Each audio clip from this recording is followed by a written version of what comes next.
Good morning, ladies and gentlemen. Oh, it's sized wrong. It's all changed. Let's make an adjustment here. Is that the right? Nope, that's not right either. Let's quickly fix this. I don't know why it hasn't sized properly. There we go. We've fixed it. We're back on.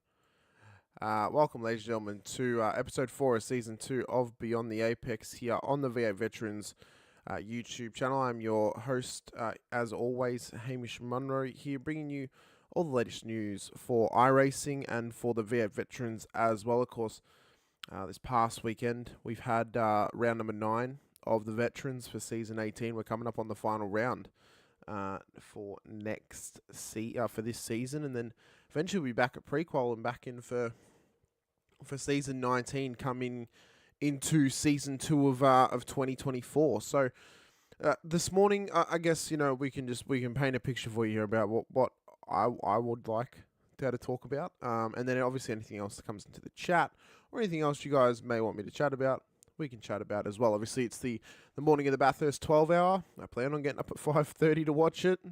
Did I get up at 5:30 to watch the start? No, I did not.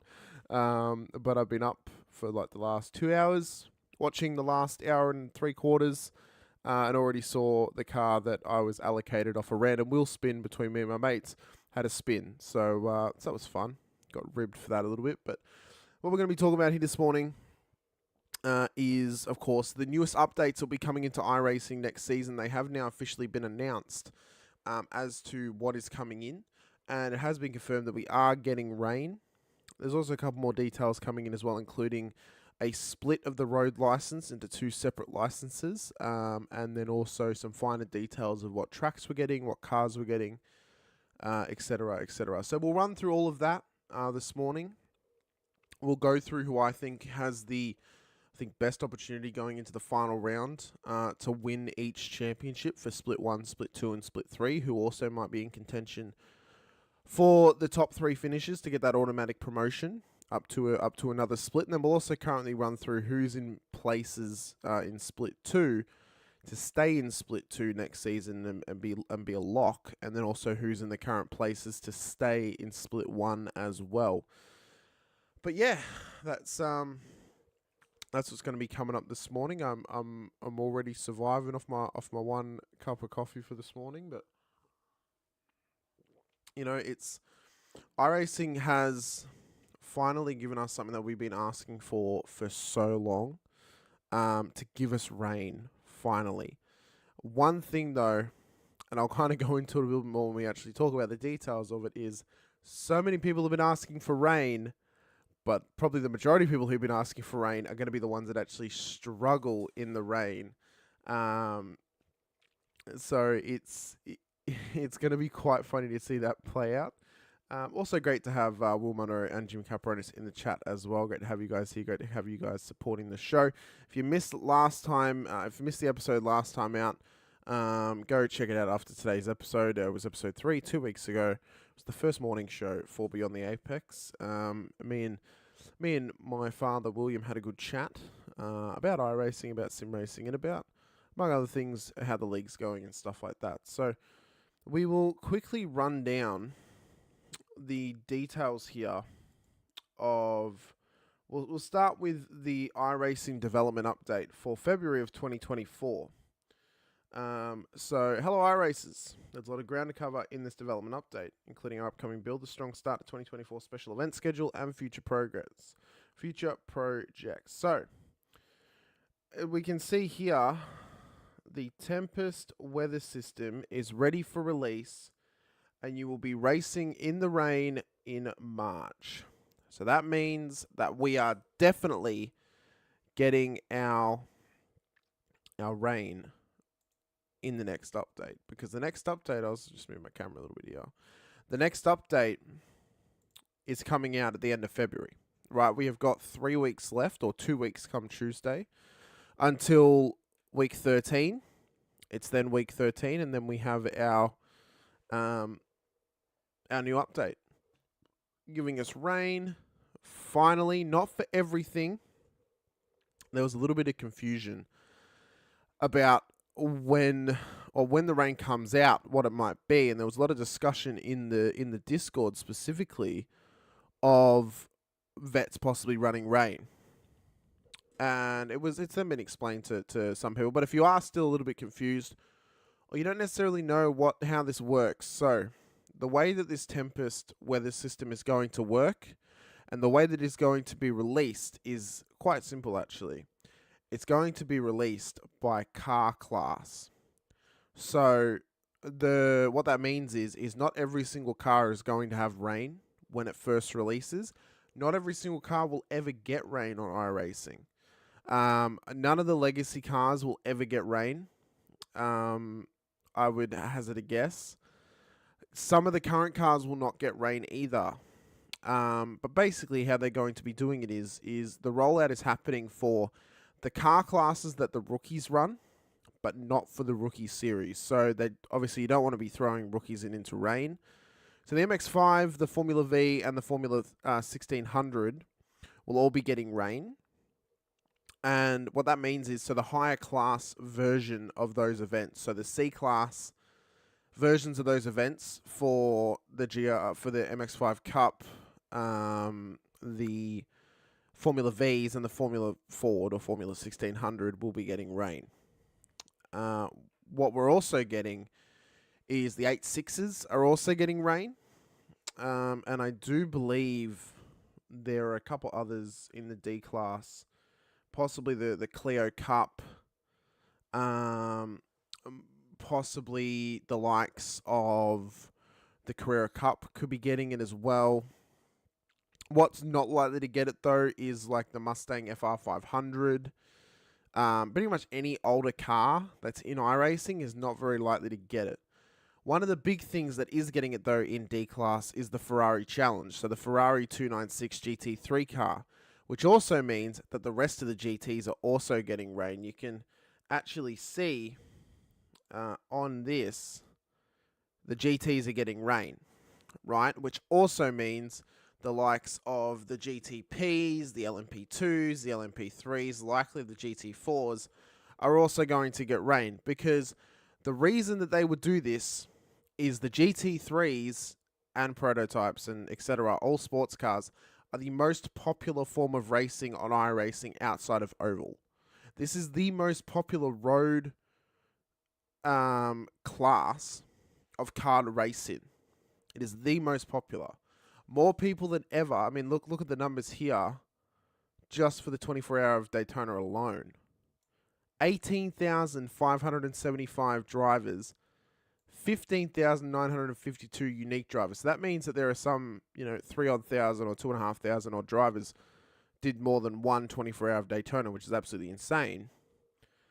And 4,000 teams, 95 splits, over nearly 3 million laps completed, over 10 million miles completed, whatever. So that's why this class is one of the first to get rain. So the reason they're doing this by class is so pretty much any car that releases once this Tempest weather system comes in, you can guarantee will have rain. So when Gen 3 comes out, Gen 3 will have rain, for example.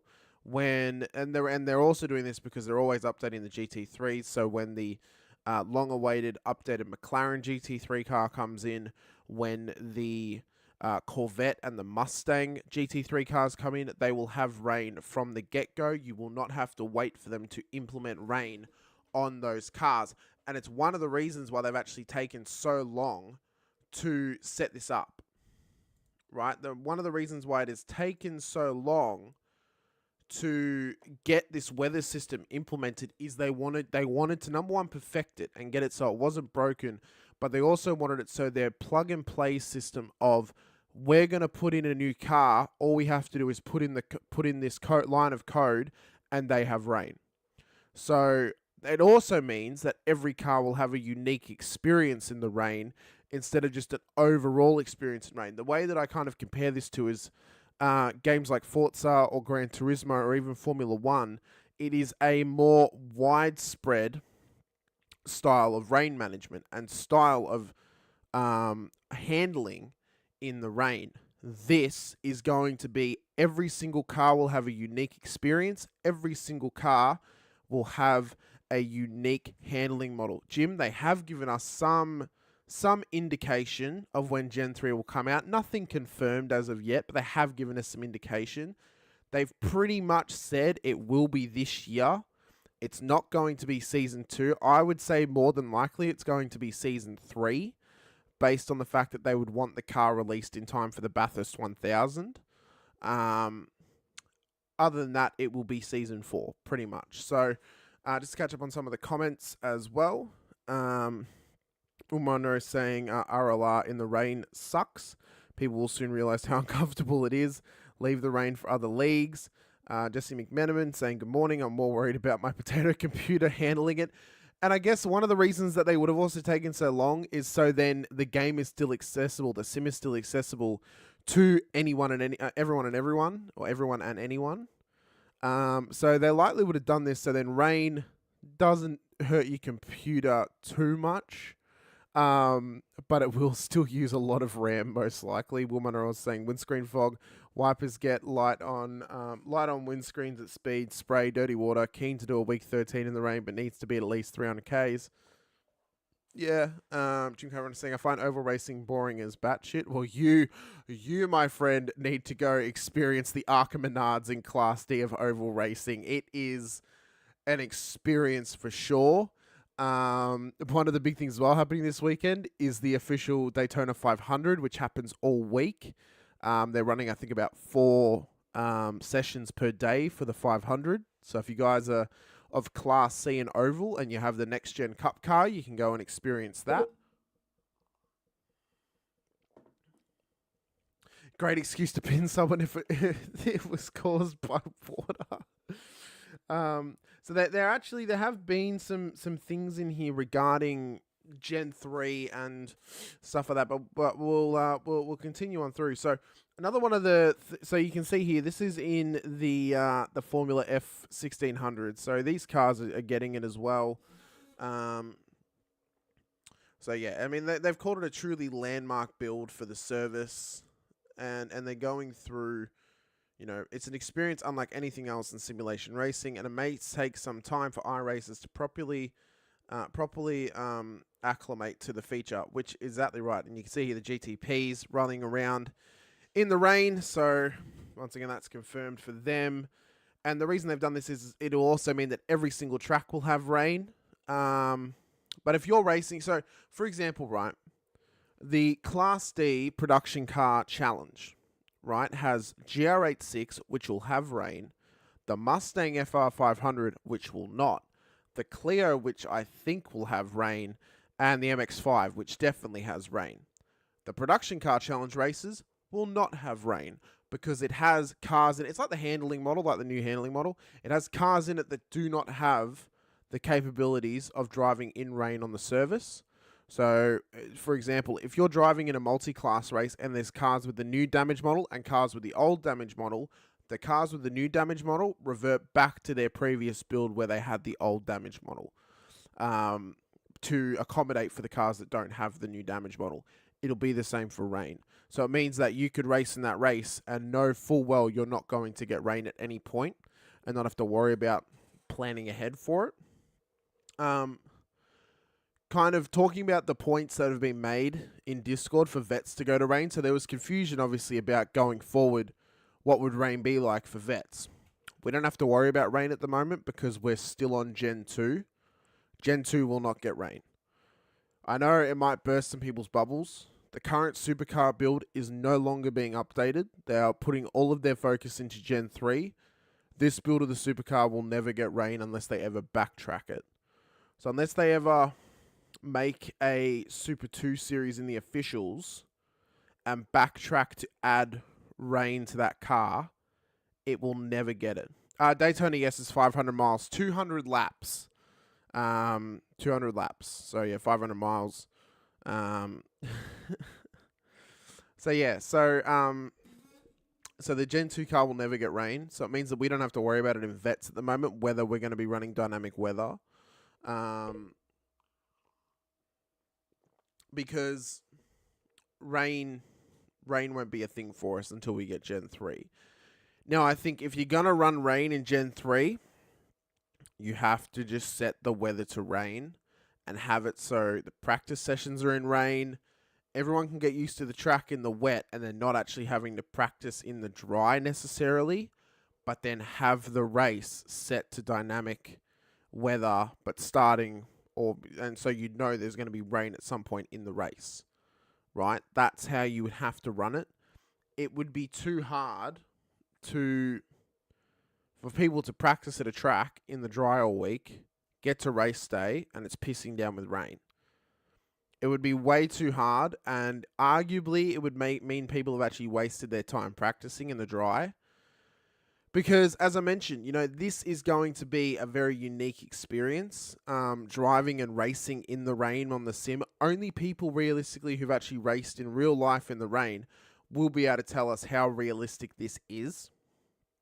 And, it's already a tough thing to do. One thing I would say is, though, if it is like real life and you want to get used to the rain by pushing yourself a little bit harder, go out on track in a slower class of car, whether it's the Clio or the MX-5 or even the Formula 1600, and drive in the rain on slicks and force yourself to cut laps on slicks, because it will force you to try and drive the car to keep the grip level, right? It's fine to go out there on groove tires, but if you actually try and practice on slicks, all the great racing drivers in real world in the past, Jenson Button, Ayrton Senna, Michael Schumacher, anyone who was good in the rain was forced to practice as a child on slicks in a go-kart in the rain. Like, that's the reason why they're so good that's the reason why they were so good in the rain at their top level, because they were forced for one reason or another to practice on slicks as a child, whether it was their parents couldn't afford groove tires or their parents taught them to practice that way. Yeah, it's a completely different line. Like, oh yeah, no, I know real life racing and it happens. Um, but will you're exactly right. You need to remember as well, driving in the rain is a completely different racing line to driving in the dry. You do not want to be racing on the racing line. So, a regular racing line, obviously you want to be able to race on it because there's rubber down and it's grippy, right? In the rain, that rubber becomes super super slick, and you actually want to drive a go kart line, so an outside of the track. You want to drive around or away from the racing line because you do not want to be caught up in a grooved part of the track where there's rubber down and there's standing water, because you will lose the car. Right? It's an old adage that when it rains, you cannot drive on the racing line because it is not a safe place to drive the car because of how slick it can get with the rubber. But yeah, so now we can see here as well. So this is also interesting too. So these are our new F3 cars. I think they're the new F3 cars. They do look like F4s. Actually, no, these are the F4s. So F4s are also getting rain. F4s are also getting it as well. So as I mentioned, every Class D series will get it. Every Rookie series will get it. Not every C-Class series will get it. I would say you'd be pretty hard-pressed for the Porsche Cups to not get it. I'd say the Porsche Cups will. Gen 2 won't, obviously. But if you guys want to be able to read through this whole thing properly, I'm happy to put the link up somewhere and you guys can run through this and read through this as well. It was on the... it's in there on their members site. So as rain begins to cover a surface, the areas of the track that still have rough asperities are able to better accommodate the water because it will first settle in those low valleys before it fills in and becomes a slippery film. That slippery film on the surface is what can cause the tyre to lose purchase and hydroplane. However, the worn down high traffic racing line will have had its asperities worn down, and there is less room for water to hide from the surface of the tyre. The end result is the typical racing line becomes slicker sooner than the rest of the track, and racers need to seek areas offline to find grip for their tyres. So that's kind of going in what we were just speaking about. You want to be offline when you are going for these, when you are racing in the rain, like this line here. So normally you would cut in, take the inside of the circuit, but you can see how slick it is there already. You would want to take the outside line just to keep the car on track. With the release of rain, we recommend iRacers first dip their toe in with a test session or without AI driving before diving into an online race, because you could easily hurt your SR and your safety and your I rating by going in there and not being ready for rain. But heap of cool ways you can configure the weather, ranging from fully dynamic real-world based forecasted weather, the always the same static weather for practice and certain types of competition, and timeline weather, which puts the power of Jupiter in your hands with a fully customizable keyframe by keyframe experience. So what this could mean is vets, if they wanted to run the weather, they could actually plan out when the rain happens. But you would need it to be that maybe race control set it up so the drivers do not actually get a hint of when it is. So Shane, so if you set up a session with Gen 3 and Gen 2 and set it to rain, so like I was saying before, Shane, it'll work like the new and old damage model. So if there's a car in the session which has rain available, and a car in the session without rain available, you will not get rain because it reverts back to the old car. So currently with the damage model, cars with the new damage model, for example, I'm trying to think off the top of my head which ones have it, we'll go with the, I don't know, well, say the 8.6, right? Say the GR86 has got modern new damage model where the wheels can fly off and everything. When you put that into a race with the FR500, for example, which may not have the new damage model, it will revert back to the old damage model. But Shane also saying vets needs to ease into it or it will be carnage. Maybe do couple of week 13 events on tracks we all know. Yeah, but again, you would have to wait until week 13 of season 2, right? The season update does not come until the end of week 13 for season 2. So you'd have to wait until the end of season 2 for that to try. I think what's going to be best is waiting until waiting until Gen 3 comes out. Have people in the background do some testing with the Gen 3 cars in the rain, and then make a determining factor on whether we give rain a go, because it could be an absolute shamble if the drivers are not ready for rain.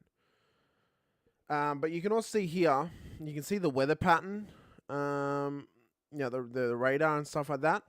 This is going to give, and I say this as someone who spots their team, this is going to give drivers with spotters a massive advantage if we ever race with dynamic weather in terms of having rain as a possibility. This is going to give my team, for example, Infinity Motorsport. So we have 2 sets of 2 drivers. JP doesn't really come into Discord while we race. Well, we have 2 sets of 2 drivers. There's Will and Wayne, who are in a channel together, and there's Shane and Robbie in a channel together, and both sets have got a spotter. This is going to give them. This would give us a massive advantage over the rest of the field, because we could actually track the weather. We can track the weather, and then make calculations on when the weather's going to come. Right? Because there won't necessarily be a Race Labs add-on or a program that is actually perfected in determining when the rain's going to come on the get-go, because we don't know, right? Yeah, and that's right, Jim, as well. Everyone's gonna have to adapt to the weather, some faster than others, but it's going to give this in particular is going to give teams with a spotter a massive advantage. I don't mind finding a fair advantage here and there, but this would actually be just completely unfair, and it would not be right to win a race, for example, in that manner. Because again, it would not be fair. So if we're going to do it, you have to figure out a way that it's going to be fair for everyone. Because if we, for example, find a way to perfectly calculate when the rain's going to come, and we can call our drivers in to take wets or to take dries if the rain's going to stop, it's going to hinder the majority of the field, and it wouldn't be fair, unfortunately. So unless you can actually bring up the radar while you're driving, and people learn how to read the radar, that would make it somewhat more fair, because then at least you actually have an idea of when the rain is going to come or when the dry is going to come. But it's a tough one. It really is a tough one to balance. Jim saying my wife spots me a coffee while I'm racing. Ban spotters? No, you don't ban spotters. You don't do that. But yeah, I mean, maybe it means that more and more teams will start to try and get a spotter on board for them, or something like that, which I think we can also see there. I want to see if I can expand this. I know what I'm going to do. This is going to look really janky for a second here, but I just want to zoom in on this. SDI has a damper rate percentage. Oh, so I actually reckon in the chat it actually tells you what the percentage of rain might be on track, which would be pretty cool if it can do that. And you know what? The built-in iRacing spotter and crew chief will actually keep advised on weather changes, so that's okay. So if they're going to do that, again, there'll be some testing needed. But if the iRacing spotter and crew chief can actually keep you updated on rain fairly securely, then it's I think then it's fair. You know, it's not necessarily unfair in that sense. So here are the list of supported cars for day one rain. Right now they will go in and they'll update other cars like the but this is our current list. So the current list for the supported cars, the 11 car field of endurance cars, so GT3, GTP, LMP2, this does not include the Ford GT, and I do not believe it includes the McLaren. I believe it only includes, let me count my fingers out here, so the LMP2 car, the Acura GTP, the Cadillac GTP, the Porsche GTP, the BMW GTP, that's 5. The Merc GT3 car, the Ferrari GT3 car, the Audi, the BMW, the Porsche, and then there's one more car, which would be, I'm trying to think what it is, the Lambo. So the McLaren and the Ford GT would not have it. The Ray FF1600, which is the Formula Ford, the Toyota GR86, and the FIA F4. So the Formula V is not getting it. So the Formula V does not get it, which I think is a smart decision. The old Vape Mobile is a bit of a handful already in the dry. If frame rates will drop, yeah, maybe older cars. We'd have to see. I mean, obviously they would have put a lot of testing in. Yeah, I wonder how many people will need a bit of a PC upgrade to cope with the rain. I mean, maybe it's it's hard to tell. Without giving it a go, you wouldn't really know. If you want to know the weather, look out the window. Put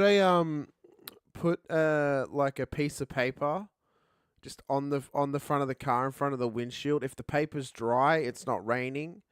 If the paper's flowing in the wind, it's windy, and if the paper's wet, then it's raining. That's how you can tell the weather. And if the paper's gone, then you're just in a typhoon or a tornado or something. So yeah, that's how many cars are getting it. Gen 2 is not on the list. The Formula Vs, which I thought might get it, but they're not on this. The MX-5s are also not getting it, actually, now that I look at that. I thought the MX-5s might actually get it, but they're not. So additional cars will be added over time through patches and builds as we work to greatly expand support over the coming months. So the reason that I think the Formula Vs and the MX-5s have not gotten it is because these cars, now yes, the FF1600 is in rookies, but the highest class of that car is Class D. So the reason they've done these three is they are, and also the Ferrari Challenge, which was mentioned a bit higher up, they're 3 of the 4 most popular Class D series that's available. So you can see here the Ferrari 296 has been mentioned alongside the FF1600 and the 86. So, but yeah, so these ones are the most popular. Apart from the Ferrari Challenge, they're 3 of the most popular Class D.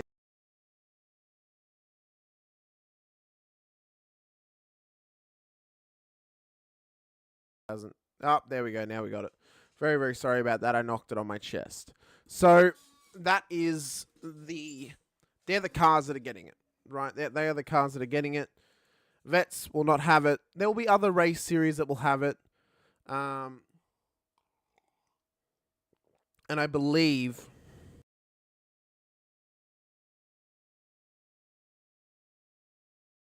car that's coming out. I don't know if you heard me then. I personally believe that the new car that's coming out will get it on release. They haven't mentioned it here, but I think the new F3 car will have it. It may not, obviously, but I mean, why wouldn't you? You know. So graphically, supporting rain has been a significant undertaking requiring multiple artists, technical and VFX, our graphics and rendering team, and close collaboration with the physics engineers. So while we spent a lot of time here on Tempest, there's a lot more to this build, so let's run through it together. To begin with, the content, we have a lot of great cars and tracks coming your way that should appeal to enthusiasts of many of our racing categories. So if I look here, this is a work in progress. I'm trying to figure out... I'm trying to figure out what tracks this is, what track this is based on this image. Now I have to think about what cars are currently on the list of in development. So if we go iRacing tracks currently in development.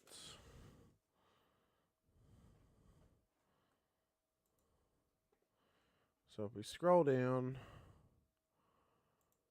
so where's the tracks in development at the moment? No, we don't want your ad. There we go away. So if we scroll down, upcoming tracks. Is it maybe Navarra? It's not Pukekohe. Oh, hang on, the Saxon Ring's getting built. Is that the Saxon Ring? No. So it might be Navarra. I think possibly looking at this, it's a kind of a European style of track. Unless that's actually an image of Misano, which is coming. It might be. Not 100% sure. Watch people's irritating go to shit when rain comes out. Yeah. But yeah, I think it'll be good to try out those cars in the rain, especially I think the 8.6. That's probably going to be your best option for an early trial. And again, just head into a practice session, or have a test session or something. I'd say for a supercars driver, the 8.6 probably be your best friend in that sense. So currently, there's Algarve. Oh yeah, so this is Misano. So this is Misano, which I'm very excited about. Misano is one of my favorite tracks. Maybe we'll also watch a lap of these circuits so you can get an idea of what they look like. So for tracks, we will once again return in Italy in back-to-back builds with the release of Misano World Circuit Marco Simoncelli. Misano is situated in a beautiful location just a stone's throw away from the Adriatic Sea and flanked by a picturesque town. To build these elements, our technical artists had to innovate and develop new tools to processes to create these performance-focused vistas. So Misano is absolutely incredible. It's a fantastic track. We'll look at a lap of Misano in just a moment, and then Algarve, which is Portimao in Portugal. iRacing will visit Portugal for the first time with its edition of Algarve International Circuit, known to many as Portimao. So obviously this was on the Formula 1 circuit during the COVID season, the first COVID season. They brought in Portimao for the first time and then ran it for a couple of years. It's now no longer on the calendar, unfortunately. It's a recent F1 track. That's a blast to drive with significant elevation changes and a great combination of both slow and fast turns. Then we got the dirt stuff that's coming in. So Millbridge coming in for dirt, which is good to see. And then for our cars, so obviously last season we got the Super Formula SF23. Coming in this season is the Dallara 324, which is basically the little brother of the SF23, but is actually basically a brand new F3 car. So we are getting a brand new F3 car for you F3 lovers out there. It's going to be put at Class C, so it'll be replacing the Formula C, which is F3 at the moment. That car is 10 years old in F3, so it's good to finally be getting the 2019 build of the current F3 car, which is good to see. Euro Formula Open Championship. So Super Formula Lights and Euro Formula Open Championship, that's going to be in Class C. So Formula C will still be a thing, but this is basically the newest version of an F3 car. And then also coming in, which I think this thing absolutely looks sick. This looks like almost a race. This is almost like if a Ferrari F40 was in NASCAR. That's what this car looks like to me. I think it looks absolutely brilliant.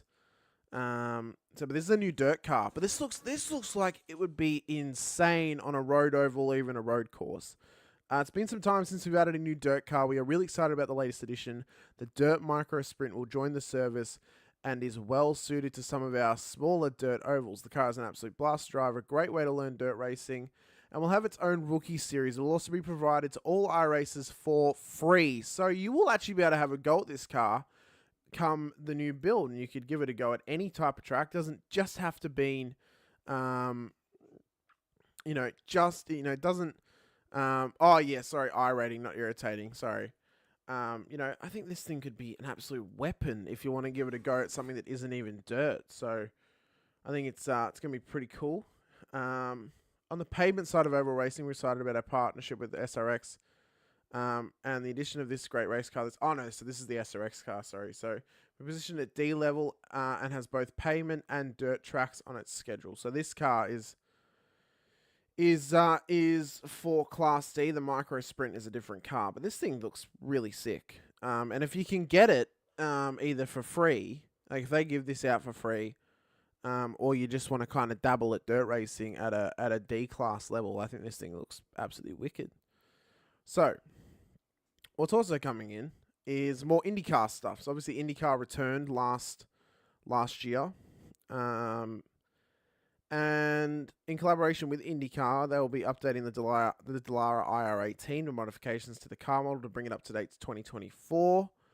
What we're also going to be getting is a new IndyCar series on iRacing, which is going to be pretty cool. I know Scotty Rankin will be very happy about that. But what is also going to be included in Season 2 is the first significant update to the license structure in some time. The change will involve the road license being split into 2 road racing disciplines, open wheel and sports car. And that's what you can see here. So now, how this is going to work, and I was a little bit confused about how this would work before this article came out, is that whatever your iRating is at the moment, so for example, mine is absolutely atrocious, but it is B class, I think it's like 850. It's not a realistic representation of how my driving is, I promise you. Just got caught up in other people's crashes.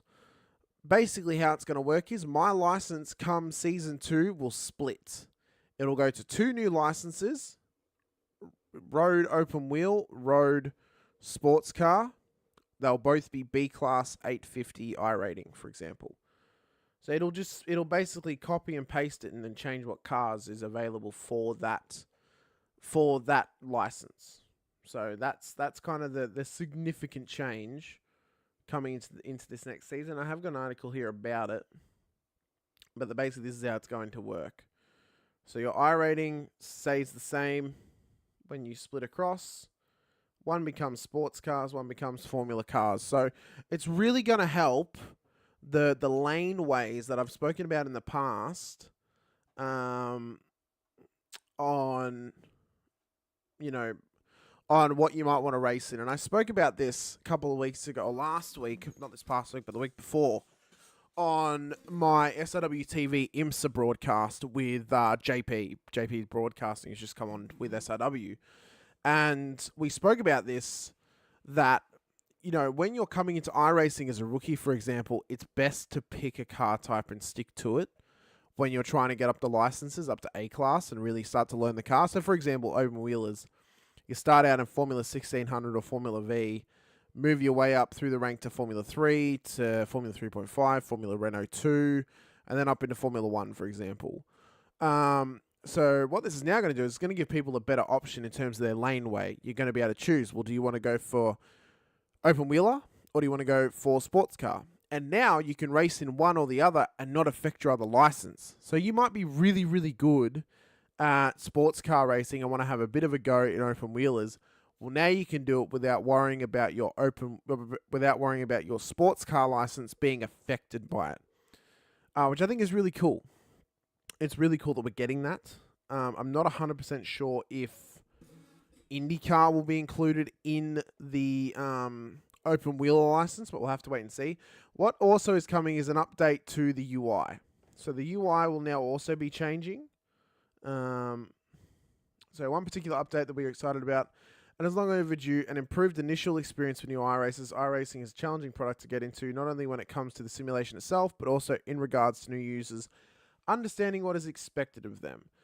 Through the use of interactive UI systems and our incredible AI, the new racer experience feature will walk future iRacers through these critical first steps, where they'll be asked to choose their initial racing discipline, then shown how to configure their controls, and ultimately guided through introductory AI-based driving and racing scenarios. This is kind of getting into the realm of like Gran Turismo a little bit, where it's like, you might pick oval or road racing, maybe you pick road, then it takes you through some license tests and some stuff like that, just to kind of get you up to date with it, which I think is really cool. And then coming in, updated UI. I think this looks absolutely sick. This is such a nice improvement on the current UI. The UI is pretty dated at this point, but this is pretty cool to see a nice update coming. You can see the quit button and the race button now up there, options, and then your garage.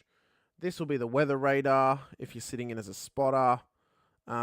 This is really cool. This is really cool to see this. And then you can even see down here your camera, things change, live, lap, all this sorts of stuff.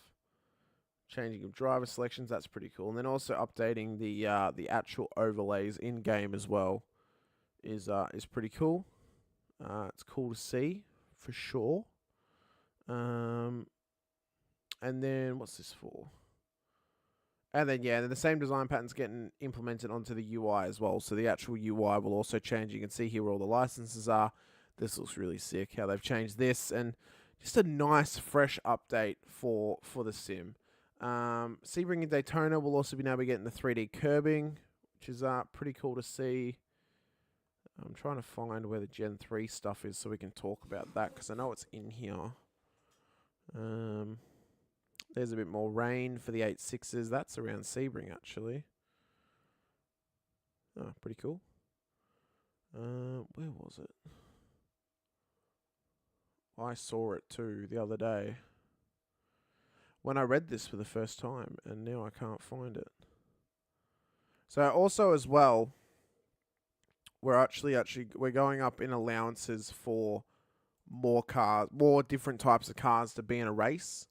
So we're currently at 11. We'll be going up to 12, 13, 14, 15 and more cars in the future over the coming years, which will be very cool. It'll be good for multi-class racing, as mentioned, because it'll mean we'll be able to have every single GT car that we will have in future, plus then also the GTPs if they want to add in any more, and then also the LMP2 and stuff like that. So that's going to be pretty cool. And yeah, it's going to be more like a career mode system into 2025. So that's pretty cool. So career mode is actually coming. That's pretty cool, actually. The career mode is coming into iRacing. That'll be a cool feature.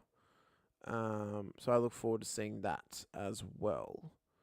So also, our most immediate future content, meaning not Season 2, includes Circuito de Nevada, which is deep into development, as well as the Saxon Ring, which I'm incredibly happy about. The Saxon Ring is a great circuit.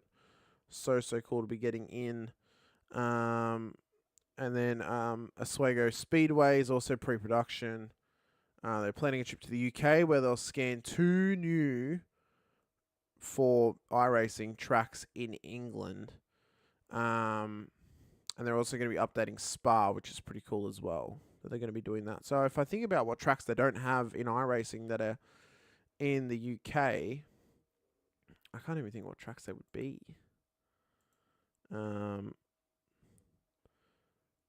Bruce McCann saying, importantly, no F4 farming to get in top split of GT3. Yes. And main changes from Bitmap to Vector. There was a huge crash. What was the huge crash that happened? I can't check it because I'm not on live at the moment. Thank you for telling me though, Jackos. And let me just check. Oh, I think it is Hamish. No. It is spot on. Ham. A lot of chat where prototypes should sit.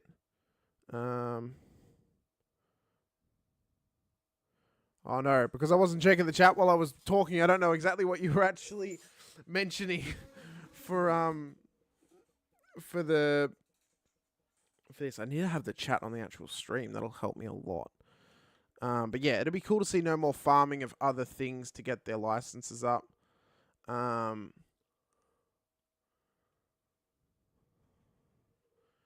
But yeah, so Shell BMW, Tony Hawk. Oh no, not the Shell BMW, not Team WRT. What a shame. Thank you for telling me. I gotta find where that Gen 3 thing is that's in here. I know it is. Oh, also, they're offering 4 of their tracks now will be moved into included tier. So Urschersleben, Snetterton, Lebanon, and Winton will now be included in the subscription. I hope I get covered for just buying Lebanon and Snetterton. Actually, no, I didn't buy Snetterton, but I hope they actually reimburse me because I only just bought Lebanon. I shouldn't have bought it now. So that's pretty cool. That's coming in for it. And we're getting more and more tracks for free, which is nice. So yeah, so more design depth coming, and yeah, and a lot more stuff to come for iRacing. This is gonna be pretty cool. This is gonna be iRacing is just getting better and better at this point, and it is only going to get better from here, which is really, really cool to see. I don't think it was in here.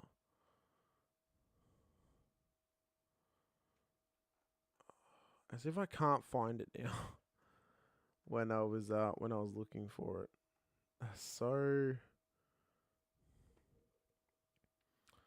sad that I can't find that now. Oh well, we'll look through some laps of those new tracks that are actually coming in. So while I find the laps,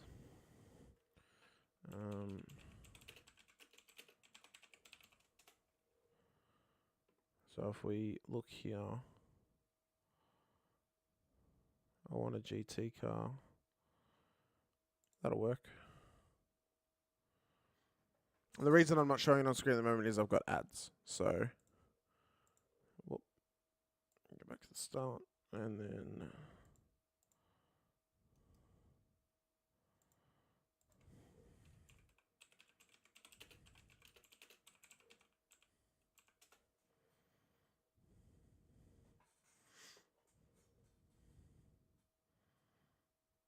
yeah, we'll watch that one. That's good. Okay. So we will start with which track should we start? What should we start with? We'll start with Algarve. I think. Well, where's my camera gone? Why is my camera? Oh, that's why I accidentally clicked on that. There we go. We got it back. Oh yeah. All this says about Gen 3 is they're working hard on it. Thank you for that. So yeah, not much difference. But let's check out this lap of Misano. Here, we'll turn this up a little bit so we can actually hear it. So this is Misano. This track is laid out very nicely. Oh, look at the wheel work for him there through one.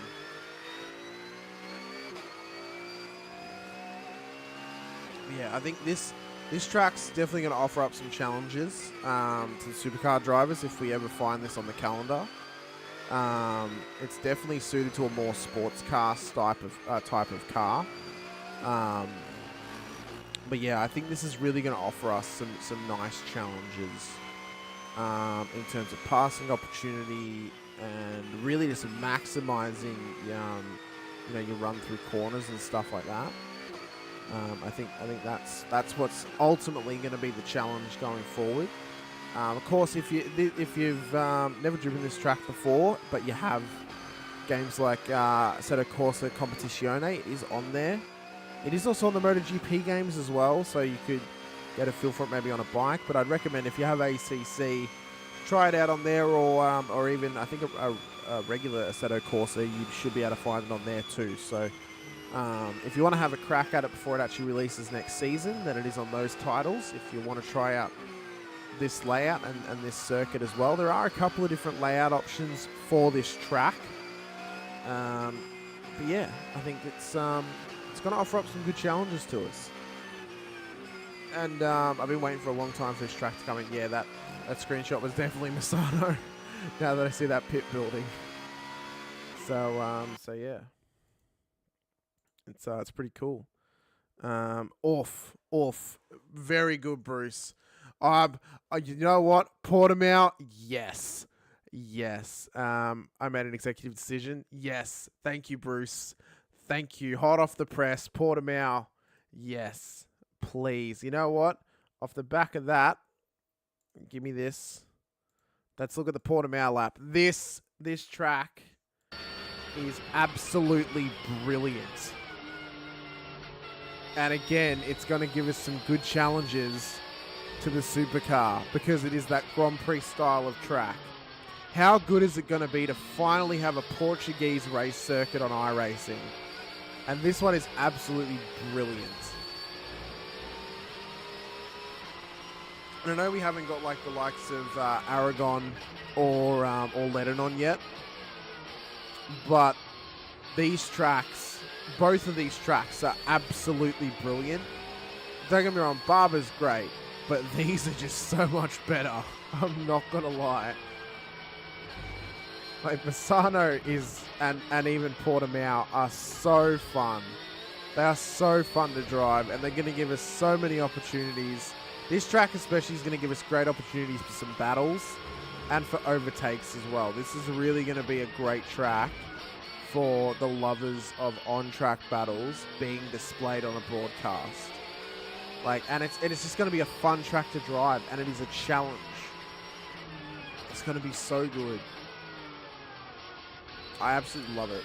I love it. This track is phenomenal, and I cannot wait for it to one times. Yeah, you got a 1x. Got a 1x for crossing the track. And then down to the final corner. This is a very Catalunya style final corner where it's like a long, fast right-hander. Oh, so good. It's so good. I'm so glad this is going to be here. Actually, you know what? Let's show you guys the Saxon ring as well. If I can spell Saxon ring properly. Is it only going to give us a MotoGP lap, or are we actually going to be able to find it in car lap? There we go. Porsche GT3 car. Oh no, we got an ad. Nope. Nope. You're not catching me out, ads. Not happening. We'll wait for this ad to finish. We'll bring it back up on screen so you guys can see what the current tracks that are being in development. So here's the Saxon ring. This is another great track. I not on the level of Portimao or Misano for me, but this track is very good, and it's going to be good to have different options now instead of just Urschersleben, Nürburgring, or Hockenheim for a German track. It's going to be so good to have this available to us, and be able to have a go at it as well. There's so many undulation changes around this track. Even like Portimao, but this thing is just a whole other beast of a circuit as well. Oh wait, no, that was Willow Springs. Yeah, Lebanon was 2 seasons ago. Vet missed it. Yeah, I don't think we haven't raced at Lebanon just yet. But yeah, and I don't think we actually even went to Willow Springs because I don't own Willow Springs. So I actually haven't had an opportunity to broadcast it yet. But you can see just the undulation changes around this track. Also, let's not just talk about the fact that iRacing is about to get 3 more MotoGP tracks on their service. Not only the fact that they've put in Lebanon and Aragon recently, and Magny-Cours earlier last year. They're also now going to be adding in the Saxon ring. Oh, old mate's just hitting the cones, getting 1Xs. They're adding in the likes of the Saxon ring, Portimao and Misano. And then let's check out just quickly De Navarra. Oh, it is another MotoGP track. I think this is actually the Spanish the Spanish test track. That this is actually where they test MotoGP. Is it? No, it's not. It's just another Spanish track that we're getting. Oh, this is cool.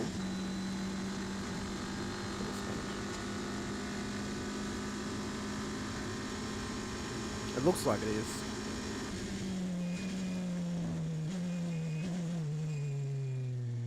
I don't know if I've ever actually seen this track. I'm gonna be honest.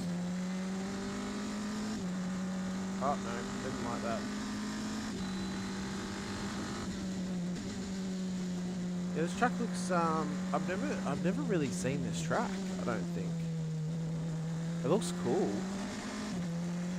It feels like looking at this lap, it feels like a regular Spanish circuit, like on the level of Jerez and the Barcelona and even Aragon as well. But it looks cool though. Looks like it'd actually be a good track to run around. I would expect us to see this, if you guys follow SRW, I would expect us to see this in the F3 calendar eventually, for sure. I think this is definitely up their alley. It's a pretty cool track though. I don't mind it. Doesn't look absolutely egregious. One thing that I do want from iRacing though is more street circuits, to be honest with you. 3 is just not enough, and of course we can only run 2 of them in vets because Chicago doesn't like to have too many cars on it. That was pretty cool. That was a cool track. I didn't mind that. That was pretty good. That was a nice circuit. So yeah. Oh, Adelaide would be brilliant, Simon. Adelaide would be fantastic. Oh, any new Aussie tracks like Adelaide coming out? Yeah, not that they haven't publicly said that. They said there's a surprise coming for us. You know, Gold Coast would be really cool. I'd love for Gold Coast to come in. Even the new Zealand track that's coming onto the calendar this year for supercars. I can't remember what its name is now for the life of me. Obviously, we're getting Pukekohe and iRacing, which would be really cool. Bruce saying my mechanic was doing laps in the 488 challenge. He was only prepared to send it on lap 1. Because of the cost to repair, yeah. But yeah, I think Adelaide Street Circuit would be pretty cool. Gold Coast would be sick. I'd love for like a Wanneroo or like an SMP to come in. That'd be pretty cool. But yeah, or the new Zealand track that they're running this year instead of Pukekohe. I think that'd be pretty cool. But I think like with the IndyCar stuff, we're gonna get more American street circuits like St. Petersburg and stuff like that. So there will be more for us on offer, other than just Chicago, Detroit, or Long Beach. No matter how much I love Long Beach, and I love Chicago, I wish Chicago was available to us in vets, but we can't. Yeah, they're hard to scan because you have to wait. You have to wait for the weekend of the event to scan it, and then you're taking up time out of the event to scan the track. Shane Patterson saying, I really wanted to get Newcastle, but the mayor stuffed us over on that. It's not coming back either. They are currently removing all the temp stuff that they could quickly change for it. Dumb pricks. Yeah, I think it's I mean, it's a shame. Newcastle was it gave us, like, in its history, it gave us half good races, half okay races. But I think it was good to have a race there. You know, it was a different part of Australia to have a race in. I've got a hair in my eye. But yeah, I think it's offered its own unique things, right? And you know, that surprised me a series nothing Aussie related. I mean, yeah. I mean, surely. Like, what it might be is the surprise is that Gen 2's staying as Super 2 and Gen 3 is coming in as the new Supercars series for Class B. I hope it is something Aussie related. Formula E would actually be kind of cool. That would be kind of cool to get on iRacing. Surely. I mean, they not put it in alongside the Gen 3 comments though? They were like, and we've also got some surprises coming, but I don't know. I mean, I doubt they would do something like me and my mates were trying to figure out if it's Australian related and if it's a series related, what would it be? Like realistically that we don't already have. And it came down to about three things, and one of them is like, why would they even do it? One of them is, this is the why would they even do it, is the Australian version of the 86s, which is literally just a right-hand drive without a rear wing. And it has the actual H pattern shifter. That's the only difference between it and the US version, so why would they do it? Aussie racing cars, which are just the legends, pretty much.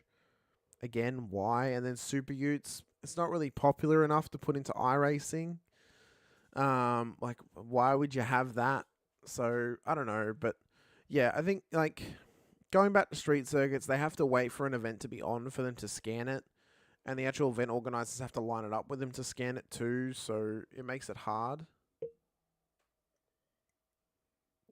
Like, it'd be cool if supercars lined up with iRacing to come to Adelaide and scan the track, like, I don't know, on the Thursday before the race. That would be kind of cool. But I doubt it. I doubt they'd be able to do it very easily.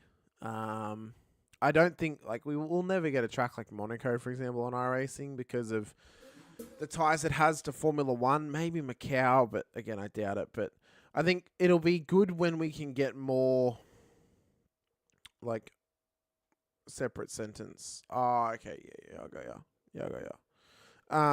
I think, it could also just come down to like we don't have certain tracks. Like I know that a lot of people are asking for like Kyalami. I'd love for Kyalami on there. Just do it on a Sunday. Just go and scan on a Sunday. Nothing's open on a Sunday in Adelaide. Just do it on a Sunday. Like, why not? Shut down Adelaide on a Sunday. No one does anything on a Sunday. Do it then. Why not? Yeah, exactly. Everyone's at church. Nothing's open. Give them a day-long service. Close all the roads while they're in church. Scan the track. They'll never know what happened by the time they come back outside. You could easily do it. Surely. But, yeah, like, we don't have, like, I'd love for, just go back to the point that I was making before this. We don't have, like, tracks like Kyalami, Bahrain, Qatar. What else? Obviously, I've spoken at length about Brno and about the Argentine circuit as well.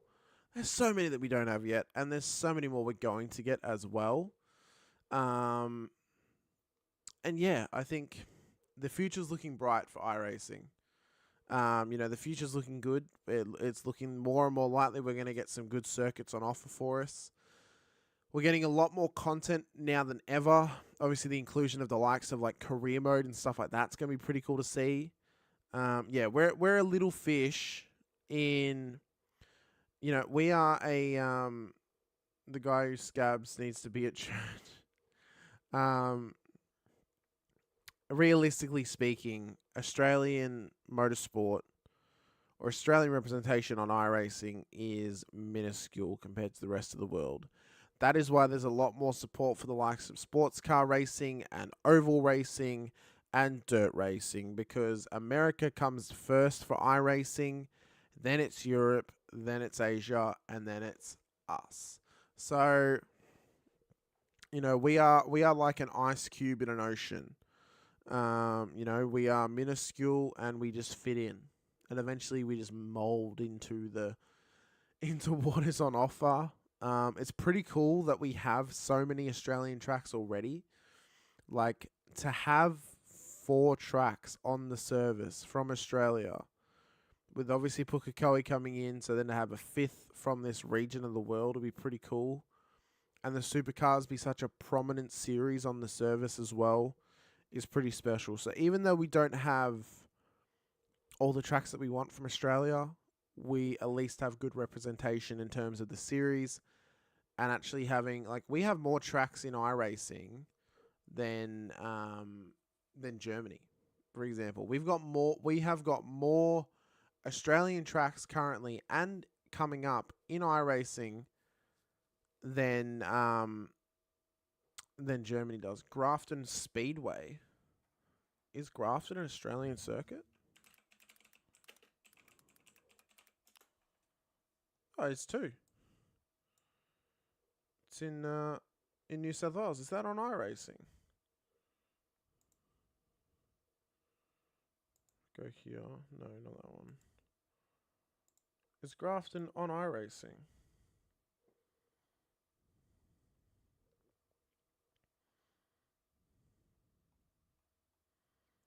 Let me look at this list.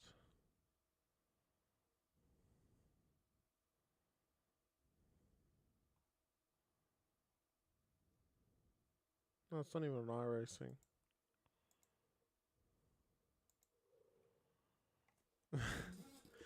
I don't see it on the list of tracks. It's on iRacing, but if it is on iRacing, that's pretty cool. But yeah, it's in New South Wales. Somebody saying that's where a show of face in the officials helps out. If you can grow the officials, I'm sure they would take notice. But that's no easy feat. That's right. I mean, that's why the likes of the strength of field is so important for the Supercar series on a Monday night. But yeah, so I mean, take the fact that we don't have every track that we may want from Australia on iRacing. Just appreciate the fact that we've got more tracks on iRacing than the likes of Germany. We have as many tracks on iRacing as Spain. At this current point in time, Spain will have one more when Navarra comes out. We have got more than France. And France doesn't even have the Bugatti circuit of Le Mans.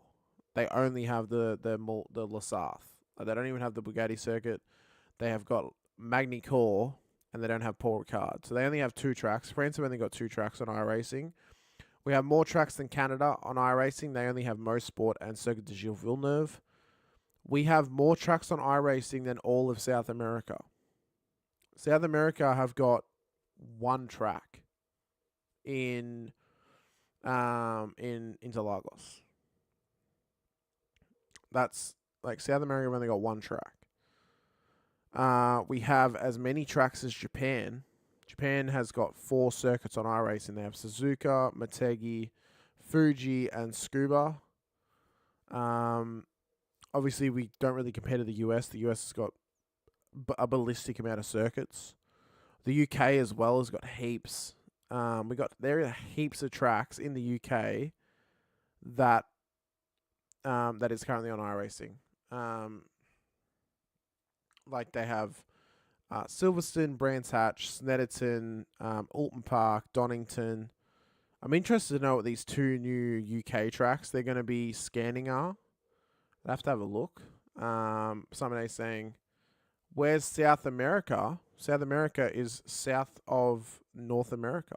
It's Brazil, Mexico. Although Mexico is technically North America, but like Brazil, Argentina, Chile, Uruguay, you know. South America is obviously in the north. So let me just have a quick look here. I just want to look up British racing circuits.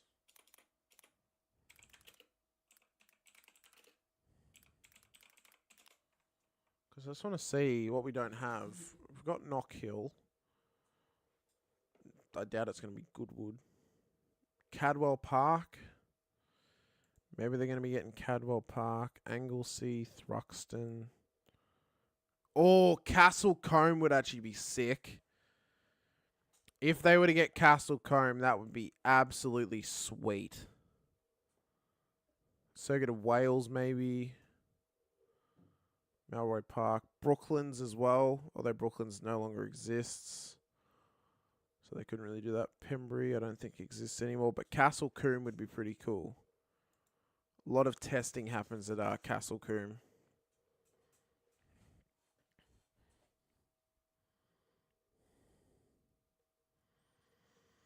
But But yeah, I mean, yeah, mostly dirt ovals. I mean, but they also have like a lot of ovals. Well, hang on. So if I quickly load up my iRacing here and look at road circuits for the US, there's actually quite a few. Now I own, I think, all but 3 proper road courses in iRacing. The only ones I don't own is Willow Springs, Snetterton, and I think Brands Hatch. Although I might even have Brands Hatch, but let me just have a quick look at my iRacing. So, for proper road courses, the US has got Barber, the Charlotte Roval, Chicago Street Circuit. I'm going to need my other hand actually. They've got Coda. They've got Daytona. They've got Homestead. That's 6. They've got Indy is 7. Lime Rock, Long Beach, Mid Ohio. That's 10. Oh, I forgot about Oran Park. We've got 5. Oh, so we have more than Spain. So the US is at 10. Road America, Road Atlanta, Sebring, Sonoma, VIR, that's 15. Watkins Glen, Laguna Seca. They have got 16 road courses, not including Legacy. Oh, plus also Willow Springs is 17. Iceland get nothing. Yeah, Willow Springs makes 17. And then all the other, and I don't even count Mount Washington, to be honest with you. Mount Washington doesn't count, in my opinion. And then all the other ones, I mean, there are some like Rovals and stuff off the smaller ovals, but they've got 17 like well-known or proper road courses. 17. Australia have got 5. We have 5. We have more than Spain. We have more than Canada, more than South America, more than France, more than Germany. We have more tracks than Italy. They only have Mugello, Imola, Monza, and coming in Misano. So we have more than Japan. So I think we've got a pretty good amount of tracks at this stage in time.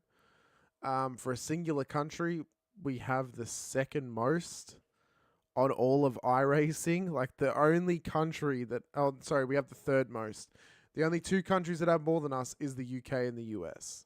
So I think we're rocking and rolling pretty well in terms of track choice for the country that we live in. If I'm honest. So yeah. But I don't think there's much more that we need to talk about here today. We've covered the majority of what. Oh, actually no. We'll talk about. Actually, I've completely forgot about the points for iRacing. So let's quickly have a look here. I'm just going to bring this up for a second, just because I have to change my page in my iRacing in my Discord to load this stuff up. So now that we've done that, we're going to do this back again. Shrink. Oh no, we'll just pop that back in. Where's my other one? Just here.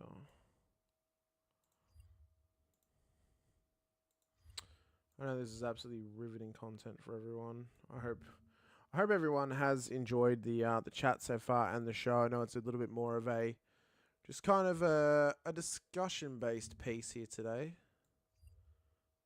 For the podcast. I'm having a good time though. It's been good. It's been a good chat so far. Right, now that we got that. Now that we got that, which split is this? Alright, that's good. That's split 3. So, this is how we currently stand for split 3 prior to the drop rounds. Right? And as we stand, Peter Baxter has been having an absolute ripper of a season so far. P1 at this stage. And he's nearly 100 points ahead of Reese Togoe. So it's looking pretty unlikely that Reese is going to have a proper chance at this.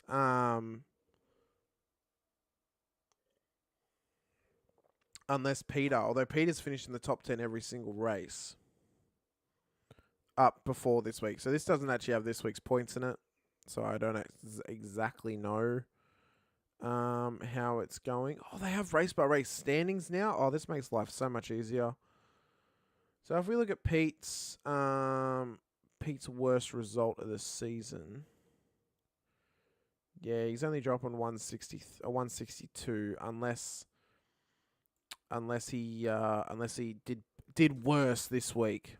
He's only dropping 162. Reese is dropping 119 at this point. So he's gaining 43 points on Pete. 43 points. That takes it down to 51 between them. Come after drop rounds. So I say that Peter's pretty much got this in the bag at this point. But I think Reese is in with a good shout of making it up here into split 2 with me, and then Mick Clifton as well. He's pretty clear of Walden. He's got 19 points behind them, so possibly Van Rees still within a reasonable shout for a top 3, but the sandbag still continues to hold him back there in split 3. If Baldock runs the drag queen car, I'll toss another $50. Oh yeah. So we'll quickly mention that as well. Thank you for reminding me of that, William. Currently, what is currently happening is Will Munro has started a movement here for everyone so he's donated $50 to Dementia Australia for John Van Reed to run a special livery in the final round. Let me just see if it's in here. Oh, you're not really going to be able to see it properly because of this. Hang on, let's go here. So so William has donated $50 to Dementia Australia, and John needs to run this livery now for the final round of the season. I know it's backwards on screen, but it has the Sandman stuff on the bonnet. Scotty Gamble in the chat, pretty sure he cross-dresses leagues once or twice a week. And then a lot of people have also jumped on this trend to donate $50 as well. So currently, we also came up with the idea last night, and we'll put a post in the general chat today, that if we can raise $500 for Dementia Australia, that John will need to run this livery for all of next season. So if everyone can post whenever they donate into you know what we'll do? Post it into the Beyond the Apex channel on Discord. Whenever you make a donation to Dementia Australia, put in a post in there. We'll calculate what the total is. And if we hit $500 before the end of the season, being before the end of the Split 2 broadcast come next Saturday night, that would run about till 9 o'clock p.m. because we are starting earlier on Saturday. If we can get it to $500, then John will have to run that livery for all of next season. And then I think if we get it to 1,000, I think John needs to run it for the rest of the year. What do you guys reckon? And possibly do some sort of punishment.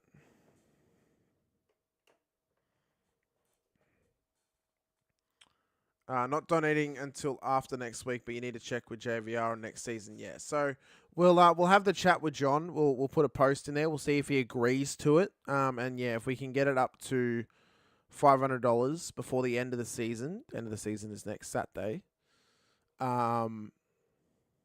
Split 1 for punishment. No. Okay. You've just given me the idea, William.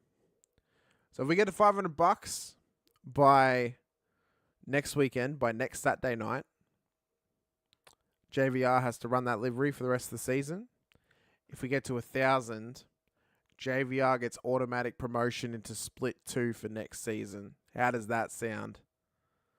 5th safety car. Oh, no. Oh, I know what that means. Oh, no. Thanks for telling me, Jackalers. I know what that means. No one else does, but I know what that means.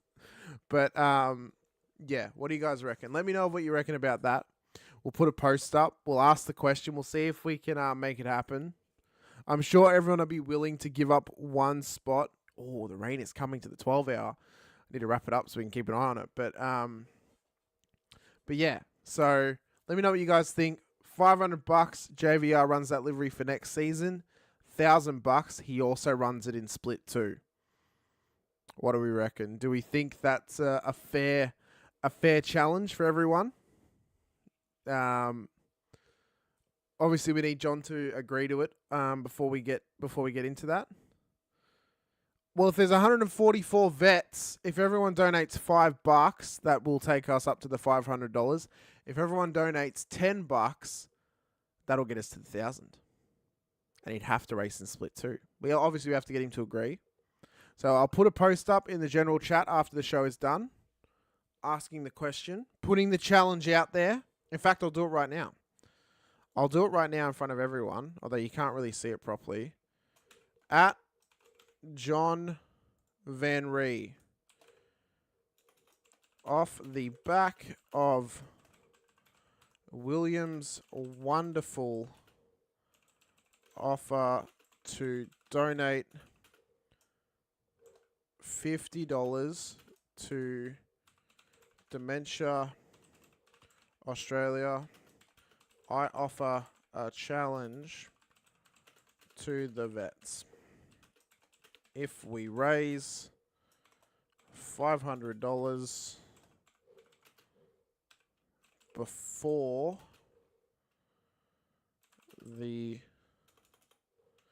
before the start of pre-qual for season 19, you must run the Sandman livery for all of season 19. If we get to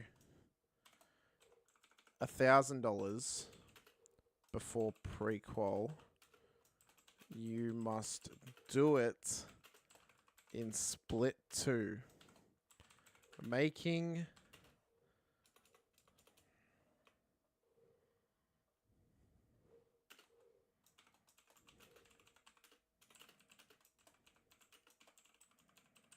you'll be auto-promoted. Ball is in your court, JVR.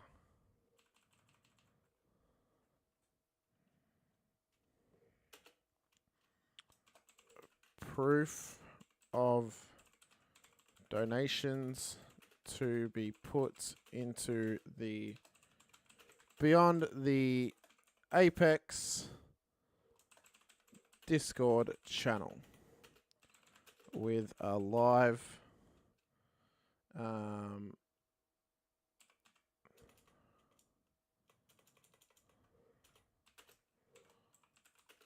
thank you. Right, there we go. So we got that. So, challenge has been set.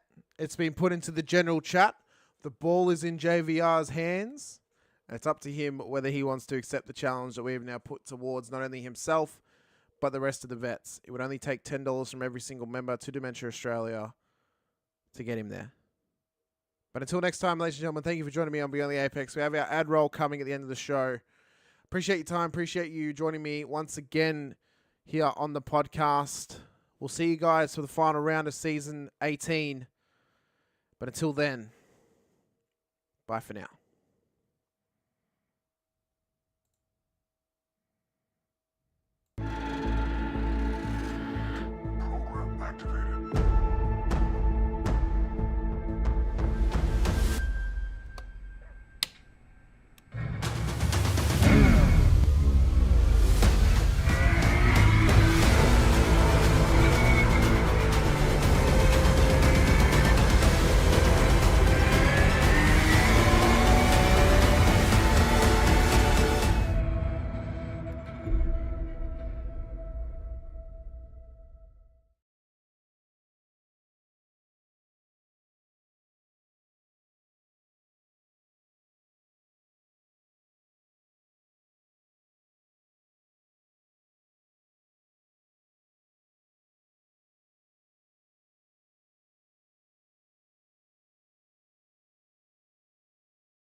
Introducing the Racecraft PT1, custom-built full chassis racing simulator.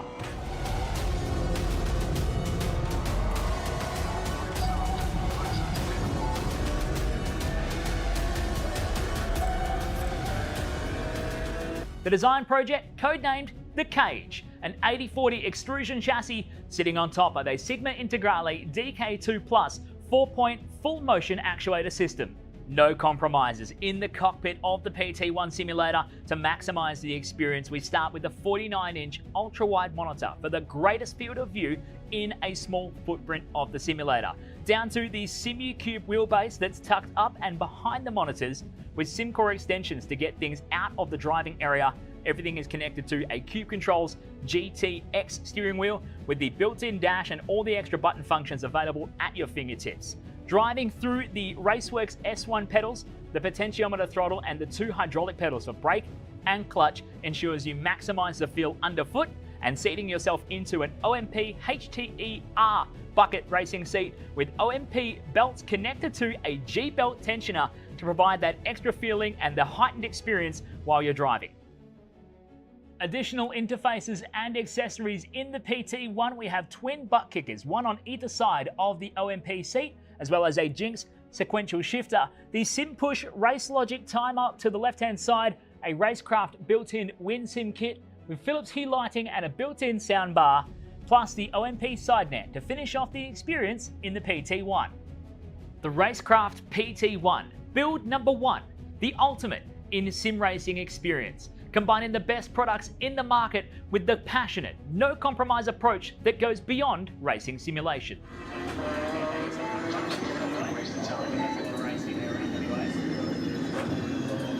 Yeah, we worked here.